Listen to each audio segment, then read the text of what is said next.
On Thursday, January 22, 2026, Peter Gregory Obi quietly hosted the chairman of the African Democratic Congress, ADC, from all 36 states of the Federation at the Obedient Movement headquarters in Abuja. The delegation was led by the chairman of the ADC Chairman Forum, Mr. Temitope Oga of Kogi State. What took place was not a ceremonial visit, not a photo op, and not a rally. It was a serious, high-level engagement focused on strategic realignment, party unification, and the practical integration of grassroots political structures across the states.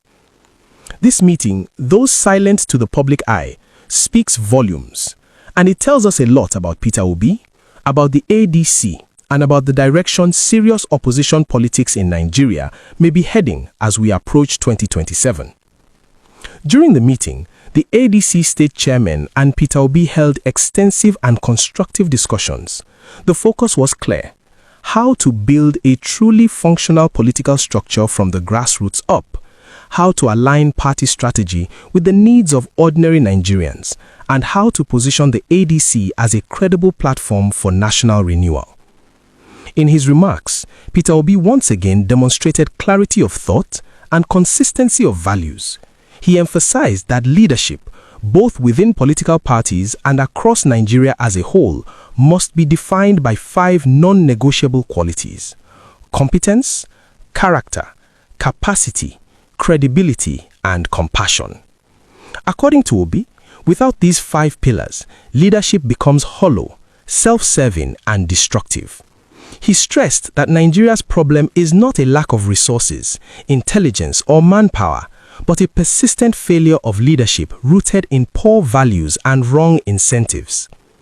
Obi made it clear that leaders must be genuinely people-oriented, leaders who prioritize the welfare, dignity, and aspirations of ordinary Nigerians above personal ambition, ethnic sentiment, or sectional interest. He urged party leaders to completely move away from politics driven by ethnicity, patronage, and godfatherism, and instead embrace issue-based, transparent, and accountable governance. This message resonated strongly with the ADC chairman. In response, the ADC state chairmen reaffirmed their commitment to party unity and internal democracy. They pledged to place the interest of Nigerians above all other considerations and committed themselves to deeper grassroots mobilization, capacity building, and the inclusion of youths and women in party structures. They also emphasized the importance of transparent processes as a way to rebuild public trust and position the ADC as a credible alternative in Nigeria's political landscape. Now, beyond the official statements, there are very important takeaways from this visit. Takeaways that many people may miss if they are only looking for social media noise. First takeaway: the silence. One of the most striking aspects of this meeting is what did not happen. There was no grand announcement before the meeting.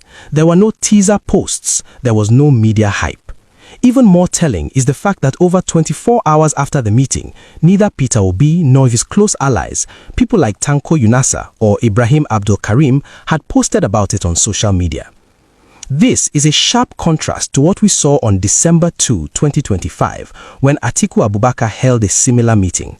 Atiku himself posted extensively about it, complete with photos and a video that ran for over 4 minutes. This difference is not accidental. It reflects 2 very different political philosophies. Obi does not practice politics as entertainment. He does not believe every strategic move must come with camera flashes and social media applause.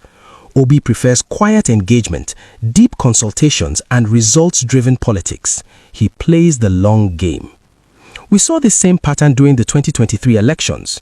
Many Nigerians were shocked to later learn that Peter Obi had visited Muhammadu Buhari during the election period. Nobody knew about it at the time. There were no leaks, no press releases, no propaganda. Obi himself only revealed it much later after Buhari had passed on. This is why those who truly understand Obi keep saying the same thing: leave Peter Obi to play his politics. Obi does not believe in showmanship. He believes in strategy. He believes that real political work is done quietly, patiently, and methodically, not on Twitter Spaces or Instagram Reels. Second takeaway: The myth that Obi is afraid of primaries. There are still some people pushing the narrative that Obi is afraid of primaries. This meeting and Obi's political history completely debunk that claim.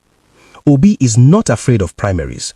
What he is opposed to are primaries corrupted by dollar spraying, vote buying, manipulation and backroom deals.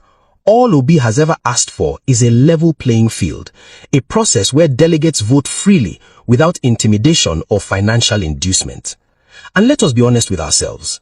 In a free, fair and transparent primary, Obi can defeat anybody, including Atiku Abubakar. We have already seen the evidence. In 2023, Obi secured over 6 million official votes without governors, without senators, without federal lawmakers, and without the so-called structure. Those votes came directly from the people. By contrast, others who had dozens of governors, hundreds of lawmakers, and massive party machinery struggled to outperform him. So the issue is not fear, the issue is principle. Obi is simply saying, let the process be clean, let the people decide, let money stay out of it. That is not weakness, that is integrity. Third takeaway, what this means for ADC and 2027. This meeting sends a very clear signal. If the ADC is serious about winning in 2027, if they truly want to move from just being another opposition party to becoming a genuine vehicle for national transformation, then they must be honest with themselves. Political parties do not win elections by slogans alone. They win by fielding their strongest, most credible, most widely accepted candidate. And today, that candidate is Peter Gregory Obi. Obi has national appeal. He has youth support. He has credibility. He has a proven record of prudent governance from his time as governor of Anambra State. He has integrity that even his critics struggle to successfully attack. Most importantly, he represents a break from the old order that has failed Nigeria repeatedly. The ADC chairman's emphasis on unity, grassroots mobilization, internal democracy, and people-centered leadership aligns perfectly with Obi's political philosophy. That alignment is not coincidental. In summary, this meeting was not loud, but it was powerful. It did not trend, but it mattered. It did not entertain, but it advanced strategy. Peter Obi continues to demonstrate that politics doesn't have to be noisy to be effective, and that leadership doesn't need theatrics to be impactful. As Nigeria moves steadily towards 2027, one thing is becoming increasingly clear. Serious political actors are positioning quietly, deliberately, and thoughtfully. And in that equation, Peter Obi remains a central figure. If the ADC truly wants victory in 2027, not just participation, not just relevance, but victory, then the path is clear. They must present their best candidate, and that candidate is Peter Gregory Obi.